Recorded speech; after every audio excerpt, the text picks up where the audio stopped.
Good morning, or depending when you're watching this, good afternoon, good evening, or good night. I am back with a video I've been promising for a little while now. If you've been listening to my podcast, PTCGRadio, and if you haven't, you should have been, but it's alright, you can start now. They're all on YouTube. Have fun. I am looking at the top 10 cards from Primal Clash. Now, first things first, some things to bear in mind. I know I shouldn't probably be putting rules down at the beginning of a video, but I'm doing it anyway. First thing to point out is this is my first look at the set. We don't have any tournament results as I make this list, so maybe these cards will be good, maybe they won't. Secondly, I'm having to judge these cards kind of on a mixture of potential of where they are at the moment and where they could be in the future. We are going to get new cards released in the future which are going to make these better or worse. Sometimes I'm going to be able to mention bits of this, sometimes I'm not.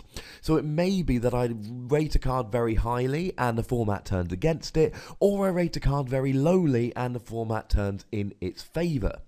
One thing which I find very interesting about this set, there are no slam dunk cards. Now, in the previous set, Phantom Forces, I should have seen that VS Seeker was the best card in the set. That should be fairly obvious. In the next set coming out, we've got Shaymin EX. That is going to be hands down the best card in the set. And there's Rayquaza EX, the mega one, the colourless not the dragon, which is going to be the second best card in the set. But there were no real slam dunk cards in this set. None which I thought, hang on a second, that's amazing. Lastly, these decisions were very, very close. A lot of these I was really umming and ahhing about them, so to be completely honest with you, ladies and gentlemen, the order here could be changed around in a lot of cases. Before we get going properly, some honourable mentions. We have Magcargo. Now he's got the lovely ancient trait Omega Barrier, which leaves him safe on the bench. You can put energy and it's not going to be crushing hammered or enhanced hammered off. And similarly, you can leave him on the bench because he can't be brought up with Lysandra for your opponent to kill. He's got a decent attack that does 122 in EX for free energy, and if you add a Muscle Band Verbank Laser, that goes up to 170. The really good thing about Magcargo is that he's a stage 1 and you can build him on the bench with Omega Barrier. But he doesn't make the list proper because I think he's a little bit weak. I think it takes a little bit too much setup, needing the free energy on a fairly weak stage 1, along with the Verbank and the laser and the muscle band. Although again, your opponent's not going to be able to use Startling Megaphone to get rid of a muscle band. Even so, I don't think it's quite good enough to make the list. Similarly, weakness policy, and this might surprise some people that this didn't make my final list. Again, it was incredibly close to making the list. An item card which removes weakness from the Pokemon to which it's attached. The honest answer is, there's basically always been ways to remove weakness, and really they haven't taken off because there's been reasons not to. We've constantly seen stage 2s coming around like Exploud or Levani, which have removed weakness from all of your Pokemon, and in fact there is another one, I believe as an Edgeslash in this very set, which does the same thing. It's always been too much setup. Similarly, we've had, I believe it's Darkness Circle, the Dark Stadium, which has removed weakness, which has hardly seen any play, despite the fact that in pretty much the whole time it's been out, Darkrai and or Yveltal have been absolutely huge. And we've got Stadium, which removes weakness, and that's not seeing a lot of play. Given that all of these things haven't seen play, I'm not entirely sure why weakness policy will, given that you could instead be using something along the lines of a muscle band or a silver bangle or something along those lines. Or a floatstone is the other big one used. Now, a lot of people are talking about using this with Primal Groudon EX, more on him later. Spoiler alert, he did make my list somewhere. And to get rid of his grass weakness, but really you need a Spirit Link for Primal Groudon so you don't have to end your turn when you evolve up. And I know you can use Tool Retriever to get the Spirit Link back and attach a weakness policy, but then you really are potentially running into issues here because you've got to have all of that at the right time, and it just gets awkward. I'm not saying it's a bad card, I'm saying it could be amazing. That's why it's an honourable mention, but I don't think it's good enough.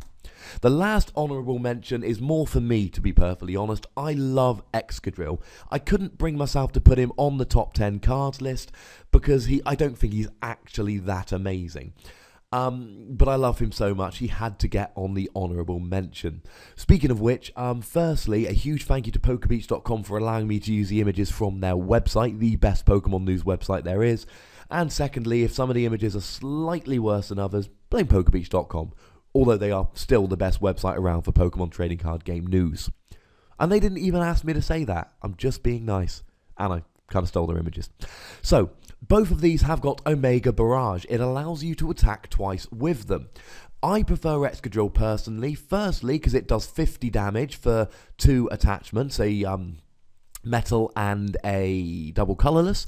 And you do that twice to double up to 100, and you can use Muscle Band or Silver Bangle to put that up to 140 or 160. And you can finish off with Laser, although with decks like Rizzy and Genesect and Seismitoad running around, you actually can't use lasers against those decks. But I like Excadrill because it's got Dredge. The first attack, you search your deck for 2 energy cards and attach, and then you use Maclaw.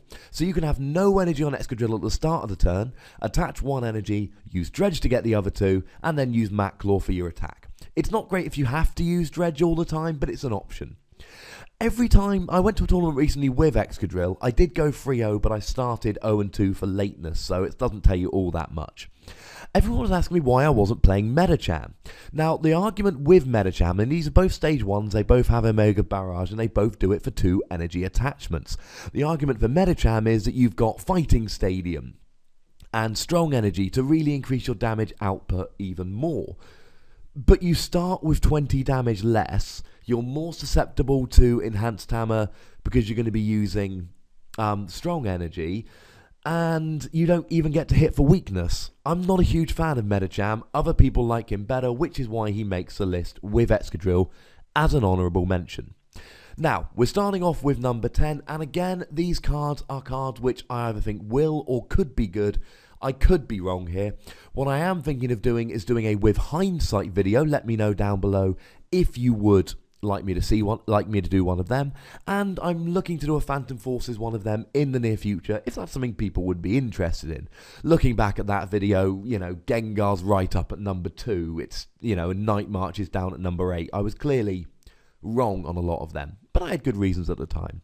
The last thing before we get into this properly, if you disagree with any of my list, I encourage you to stick it down in the comments down below, but I would ask that you give me a full top 10 list if you're going to argue, just because I'm nosy to be honest, and I'd like to see it. So at number 10, Ninetales. Now he's here purely for the ability Barrier Shrine. I believe he's going to see play. The reason he comes in at number 10 is I think he's going to be a niche play popping in decks here and there. In Seismitoad decks, if you're not playing it with Gardevoir, he's there brilliantly as a means of keeping Verbank City Gym in play. Similarly, with the new Rayquaza EX decks, which are going to be coming out with the next format, you're going to be wanting the Stadium, which allows you to have 8 benched Pokemon. And Ninetales is a way to keep that Stadium in play, so your opponent can't just play a counter Stadium. Obviously, if each player cannot play any Stadium cards, what that means is that you are unable to have your Stadium countered. You put down a Verbank City Gym, and then a Ninetales goes in play, and there can be no Stadium put down to get rid of it.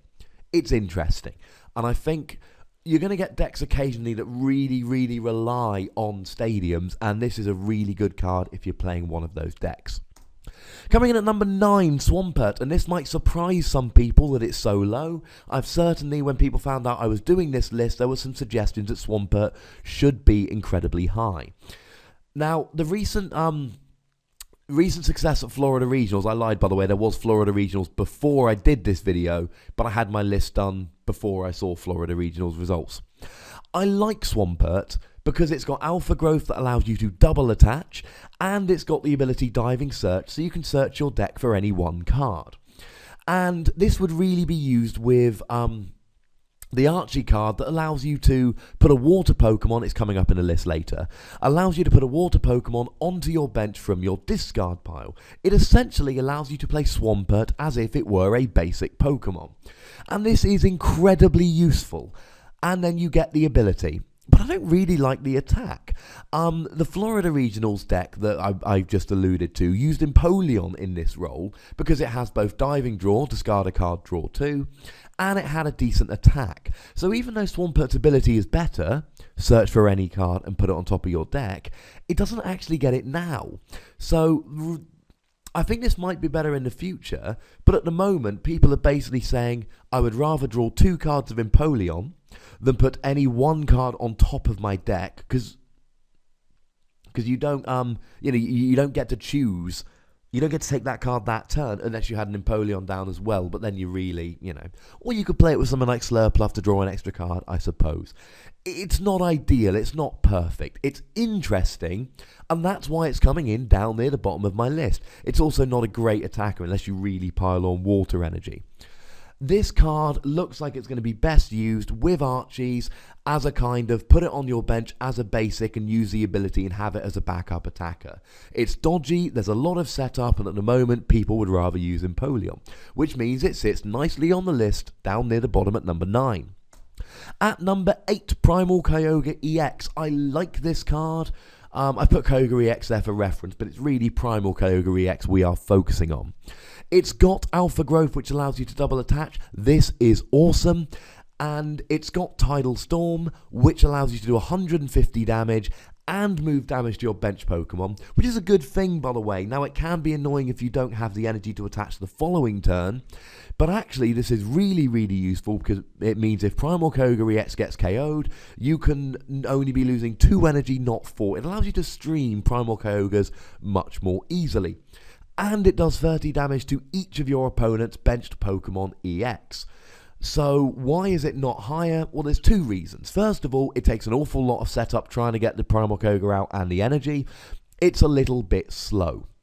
Secondly, it does 150, and yes, you can put a muscle band on to put it up to 170, but you, like I said with weakness policy and Groudon, you really want to have a Spirit Link on Primal Kyogre, and you can use a Tool Retriever to get it off and then stick a muscle band on, but then you need both those cards in your hand at the same time, and it's a little bit of a pain. If you just Tool Retriever the Spirit Link, then it leaves your opponent a turn or two to attach a Team Flare tool, which is just going to do you all kinds of bad. Now, there is a Togekiss which has been spoiled in the last few days, which could maybe be used with Primal Kyogre, and if we get a situation where you can easily attach enough energy and get it going, this will be a very powerful deck. But it's a powerful deck when it gets going, and even then there are a couple of problems I've outlined. I love the way that you move energy to your bench, but similarly you could then be in a position where you've got a Primal Kyogre active with 2 energy on, a Primal Kyogre on the bench with 2 energy on, and you can double attach. But unless you've got 2 energy to attach, it really is irrelevant. At number 7, Mega Aggron EX. I like this more than I like Primal Kyogre EX, hence why it comes in 1 slot higher. And the reason is very simply because you can use it with Bronzong and you can use it with double colourless energy. 120 damage for 4 energy. If you flip a coin and hit heads, it does 120 more damage. If tails, it does 20 to each of your bench, but something like a Mr. Mime or the Stadium, which gets rid of bench damage, it's easy to get rid of bench damage nowadays.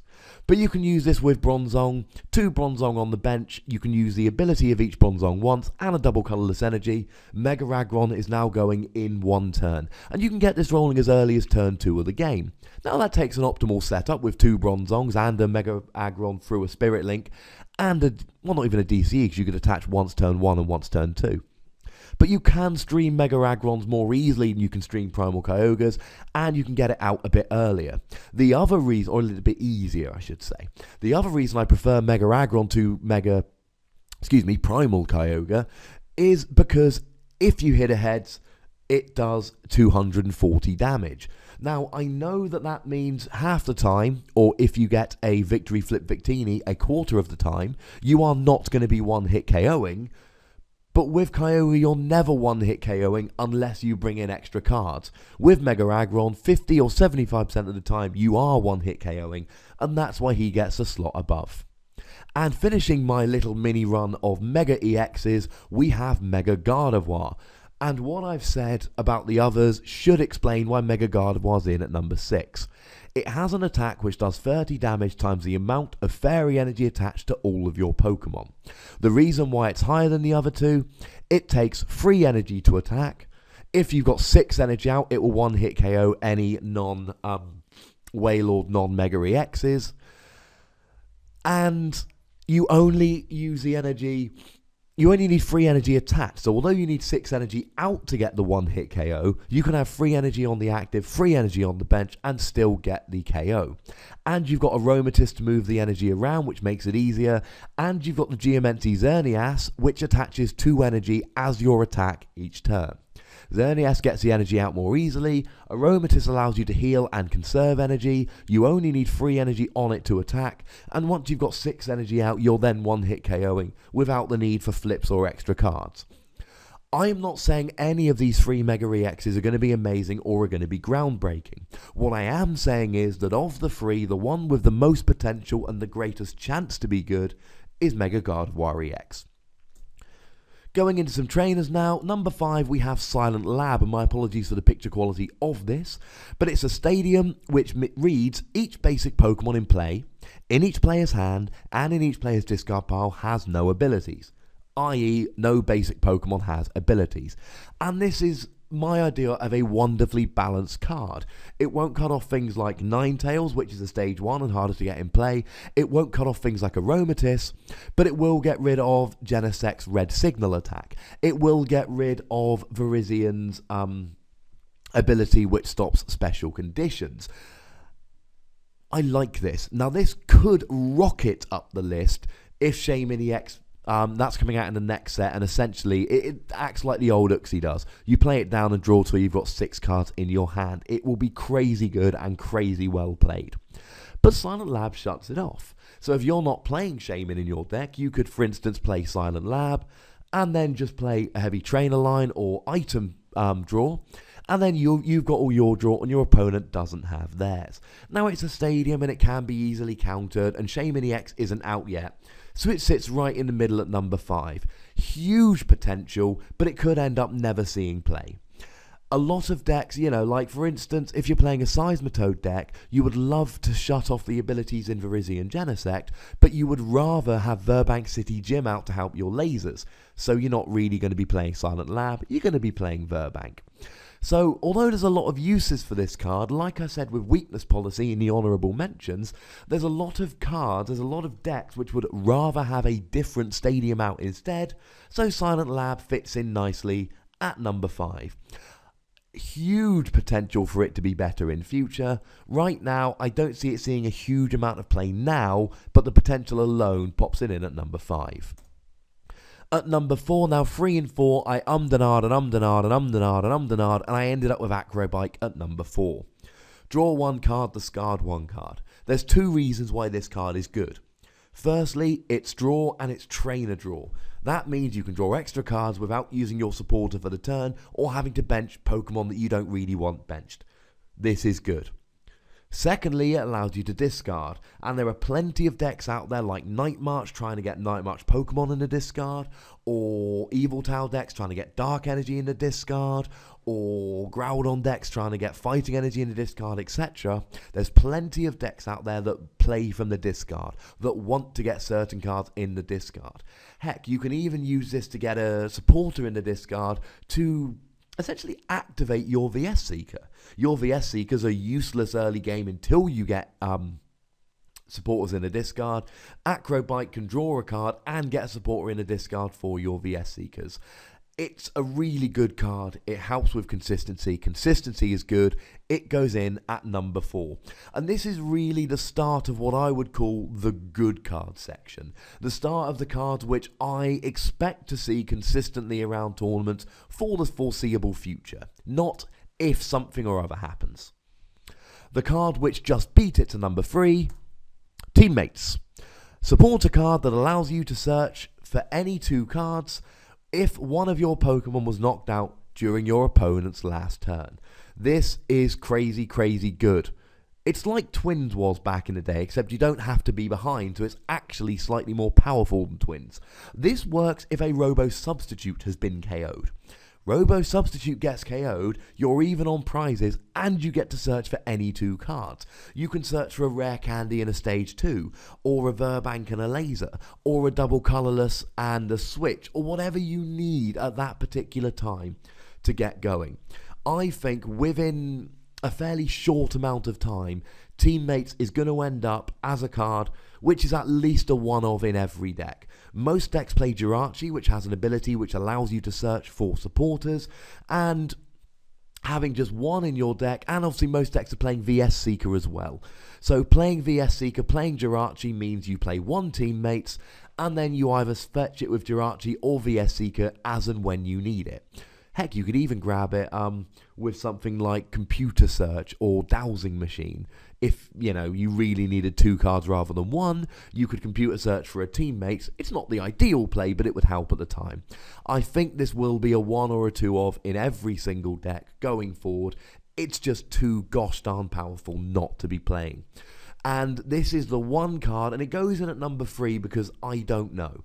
It's not very good early game, it's not good for speed decks, and with cards like Acro and Shaman and the big EXs, we're going towards more of a speed, less of a setup format.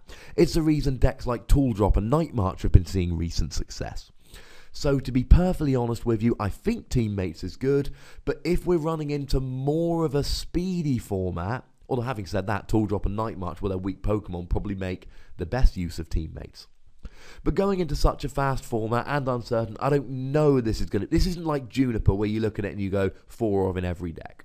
It's a 1 of a 2 of in most decks, but it's not so good if you're going for a speed deck, and most people are playing too few supporters anyway, and this isn't good turn 1, so we shall see what happens, but it has potential to be the VS Seeker of this set. The card which I put in the top 10, but I should have just put number 1. At number 2, Archie's Ace in the Hole and Maxi's Hidden Ball Trick. They do the same thing, so they get joint billing at number 2. And these are here more for potential.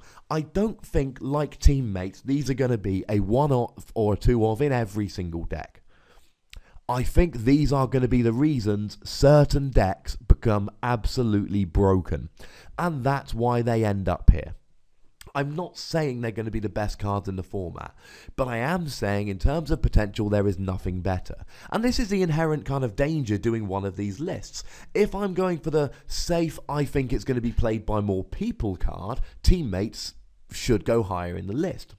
But if I'm going for the overall impact on the format, what I think could be the most game-breaking card, then Archie and Maxi's cards go ahead of Teammates. It's that kind of simple. They allow you, and you can only play it when it's the last card in your hand, they allow you to put a fighting or a water Pokemon on your bench from your discard pile and draw 5 cards. And it doesn't say basic Pokemon, so that's where things like Swampert and Empoleon go straight on the bench. A Primal Groudon EX could go straight on the bench with this without having to evolve up to it. These cards have the potential, and people will make game-breaking decks. I know I made this list before I saw the Florida Regionals results, but regardless, we saw how good Archie's Ace in the Hole could be at Florida Regionals. And I saw a Japanese video on YouTube where somebody was playing a very similar deck to that. And essentially, you empty out your hand, use something like VS Seeker or Jirachi to search the one copy of Archie's Ace in the Hole. Like I said with Teammates, same deal. And then you get something like an Empoleon or a Swampert on the bench to use the ability and maybe attack if you need to. And then you get to draw 5 cards to keep your turn going. It is crazy, crazy good, and I really do foresee some decks abusing these cards. I don't think they're going to be played in every deck, but I think they are going to break a couple of decks wide open that wouldn't really be viable without these. And that brings me to my number 1, which I'm going to be honest here, I don't think it's going to be the number 1 card from this set, but it seemed like the best card to put number 1. I'll explain that in a second. Primal Groudon. And the reason Primal Groudon gets number 1 billing is because it's the only card I see in this set that will be a new competitive deck by itself. I think there will be different versions, maybe with the non-EX Landorus, or with Victini or Robo Substitute. But it has the potential to be a top tier deck by itself. Whereas Teammates and Archie's Ace in the Hole will help a lot of decks, this could become, potentially, the best deck in the format. It might be that Primal Groudon becomes a niche card and we look back on this in 2 months' time and we go, hang on a second, how could Teammates or Archie's/Maxis not be number 1? Or it could be we look back in 4 months' time and go, oh, Primal Groudon, it's everywhere, it's the best deck in the format. Ooh, this chap was right. I don't know which one it's going to be, But as I've said, we're basing on how it fits into the format now and future potential, and that's why Primal Groudon gets to be number 1. You need 4 energy on it. Getting 4 energy on it is a pain. Once you get 4 energy onto it, 200 damage. And this goes back to what I was talking about with the other EXs, except there's no coin flip, no 6 energy in play, no Wither Muscle Band and Laser. No, it's just 200 damage. If there's a stadium in play. And how many games, ladies and gentlemen, do you play at the moment where nobody puts a stadium down? I mean, you're going to play stadiums in Primal Groudon anyway. Scorched Earth, for the record, is my personal bet. But regardless, you're going to see this. You're going to have a stadium in play. It's going to do 200 damage. Not only that, but if you get 2 of these bad boys out, you win. If you get 2 Primal Groudon EX out, the only way you don't win the game is if your opponent can basically one-hit KO 2 in a row. And unless they're playing Virizion Genesect and have got set up, that's not going to happen.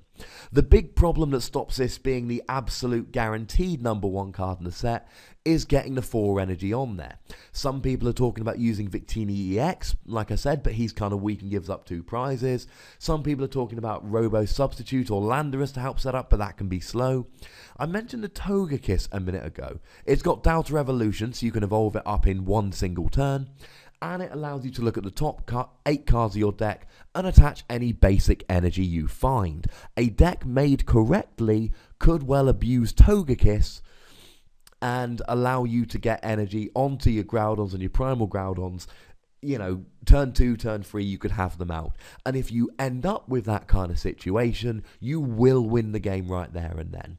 I'm sure you're going to disagree with a lot of the choices I've made here, and to be honest, I encourage you to. This list was made when I saw the set, before we saw any tournaments, and if you're watching this, you know, several months after Primal Clash came out, you're probably going to look back on this list and go, hang on a second, he's having a laugh. I mean, I just had a quick look through my Phantom Forces list a second ago, and I'm clearly wrong in so many places. But these are lists done without any tournaments when we don't know what's going to happen, and I'm having a go. As I've said, I encourage you to put your list down the bottom, but please give me a full top 10 list so I can have a good gander, and then, you know, mock your suggestions, have you mocked mine. It's only fair.